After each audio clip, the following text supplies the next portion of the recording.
So the first three, we're just simply simplifying.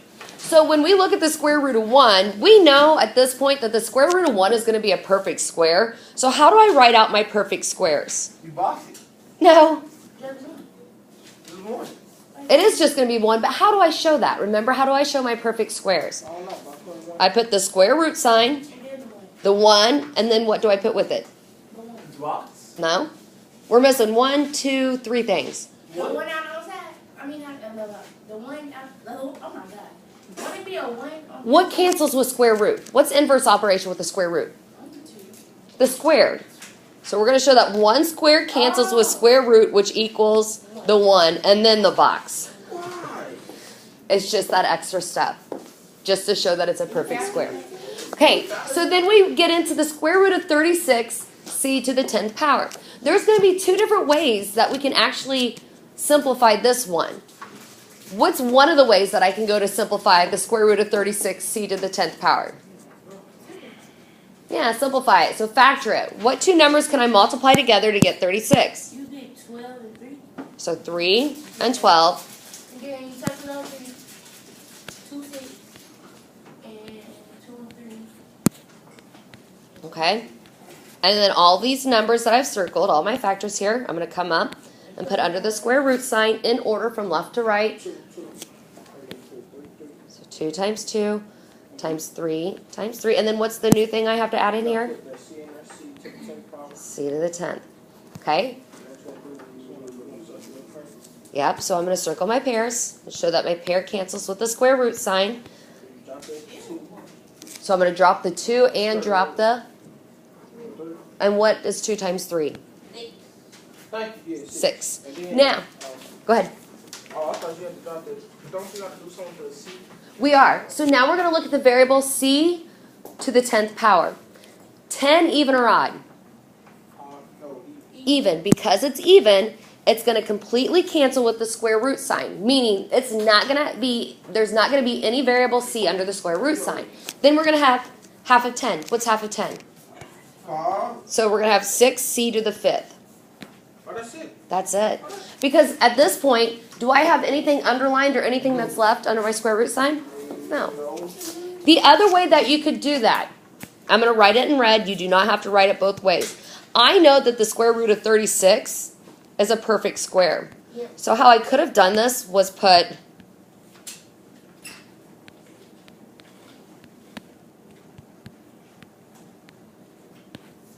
So that's just another way I could have done it without factoring it.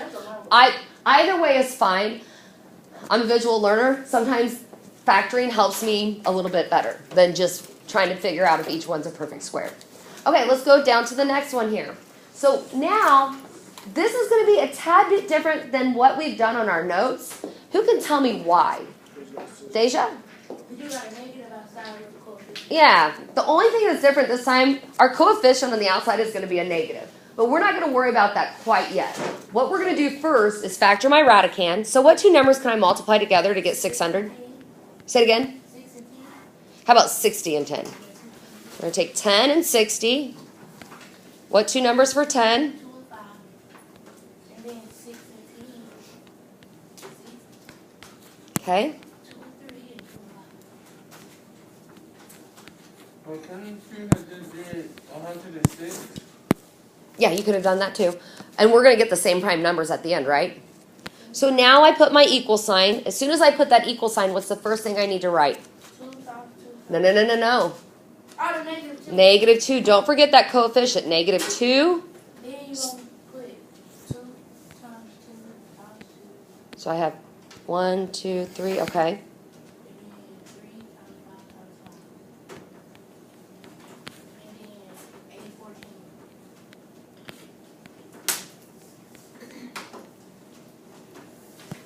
Jair, now what?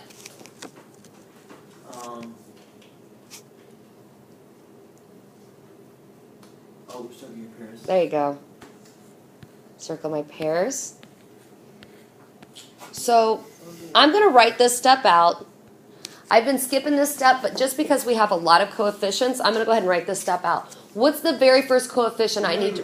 The negative 2. Then what's joining that negative 2? And then what? Okay. So at this point, I have the 2 and the 3 stuck on the inside. I need to now go look at my variable. My variable's exponent, odd or even?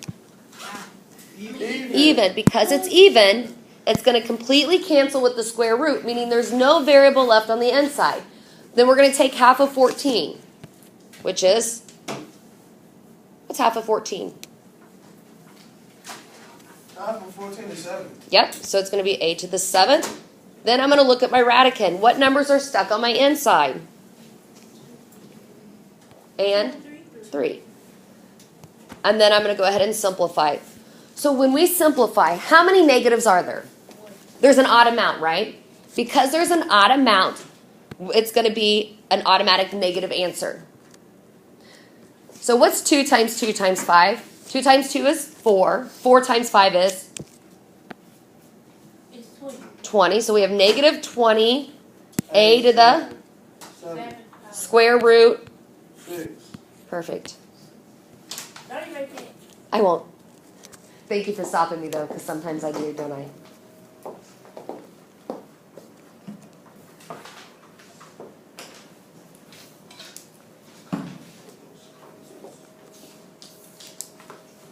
Fix that. If you don't have the right answers, you need to fix them so you get credit for them.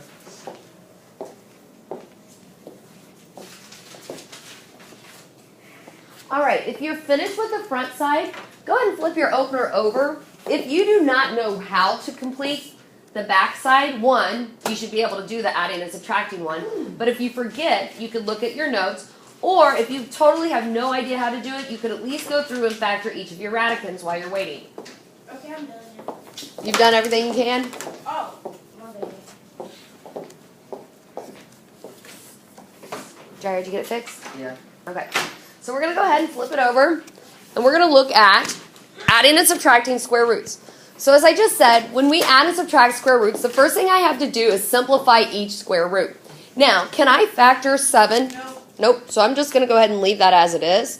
Can I factor 49? Yeah. What is it going to be? 7. 7 plus. And then can I factor 63? Yes, what? Your opener's in your folder. What 2 numbers can I multiply together to get 63? 21. 21. All right. And then 3 is prime. What about for 21? 11. Well, actually, oh no. That's okay. Can anybody help out? Or can you figure it out? It's going to be 2 and 6. No, 2 and 6 would be 12. Oh, I'm tweaking. Oh, No, 7 and Not 9. 7 and 3. There we go. 3 and 7. Oh. Is it this one? The 24th on it. Okay, now we're going to drop down. We're going to rewrite each of these. Because it's adding and subtracting, they each get their own square root sign. So I'm going to bring down my square root of 7 plus square root of what goes under this sign? 7 times 7 minus the square root of what goes under the square root sign? 3 times 10. Okay, hold on. I'm going to have to move this. I got it too close. Oh, that's not going to work. Hold on just a second.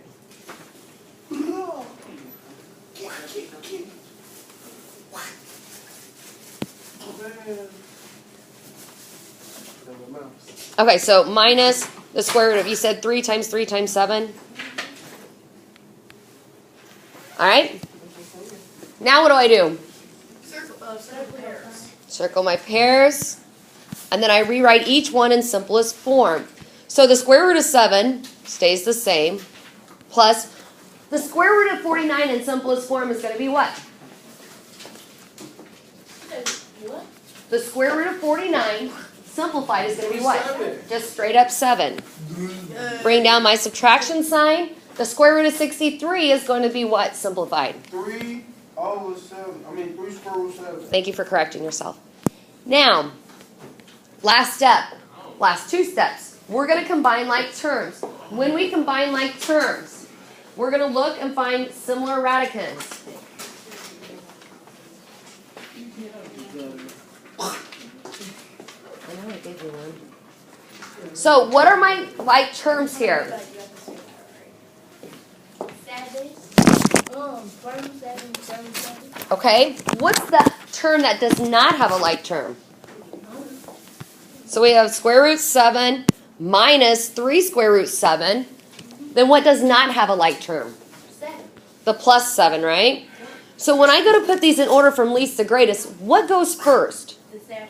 So I'm going to put equals 7, and then I'm going to combine square root 7 minus 3 square root 7. What do I do with the square root that does not have a coefficient?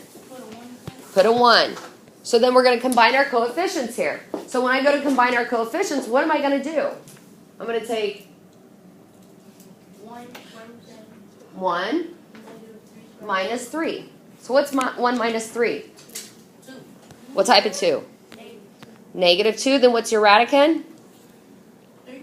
Wait. Yeah, 7.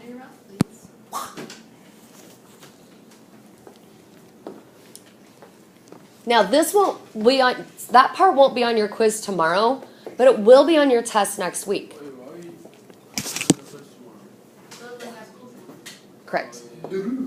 Okay, last one here. So this one, we're multiplying square roots, but the only difference is it's going to have variables in with it. So we're going to still follow our multiplication rules, but then we're going to add in our variable rules as well. So multiplication rules. The first thing that I do when I multiply square roots is what? Somebody but Deja. I've heard Deja talk a lot. Me. That's it. What do I do when I multiply square roots? Not quite yet. I'm going to do that. You had the 3 and the 5. I don't add them, but You bring it down. I don't bring them down. You multiply 'em. Multiply them. So what's 3 times negative 5? It's negative. Negative what? 15. 15. Oh. Okay, Yeah. now from here, we're ready to go and factor our radicands. So what two numbers, Danielle, can I multiply together to get 30? 10 and 30. Okay, and then for 10? Times 2. All right. Jair, what two numbers can I multiply together to get 105? 7 and 15. 7 and 15? Okay, for 15? 5 and 3.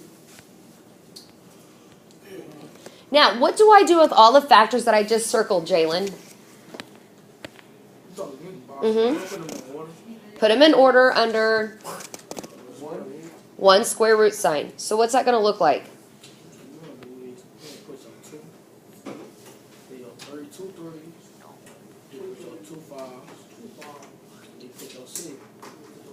Okay, now, so I have 1, 2, 3, 4, 5, 6. Now I need to worry about my variables. Remember, when you multiply variables, if the base is the same, you actually add the exponent. So I have 2 e's. So I'm going to add the exponent. That's just that.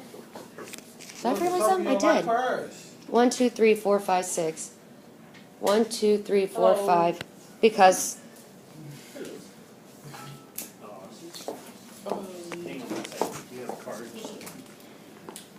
and the latte goes to fault. Okay, I'm going to have to move this. I ran out of room again. I'm making us do too much work, you guys.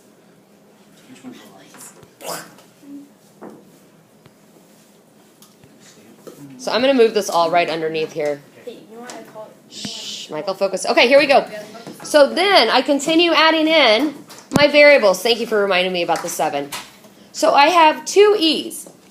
As I just said, with the e's, I'm going to add my exponent. So what's e to the 6th plus e to the 5th? What's 6 plus 2? It's 8. Okay. Then I'm going to put in my times. I have f times f to the 4th. So when I add them together, I'm going to get f to the Wow. 5th power. 5th. You Yes. So that's a really good question, Jalen. We're still going to go through and circle our pairs.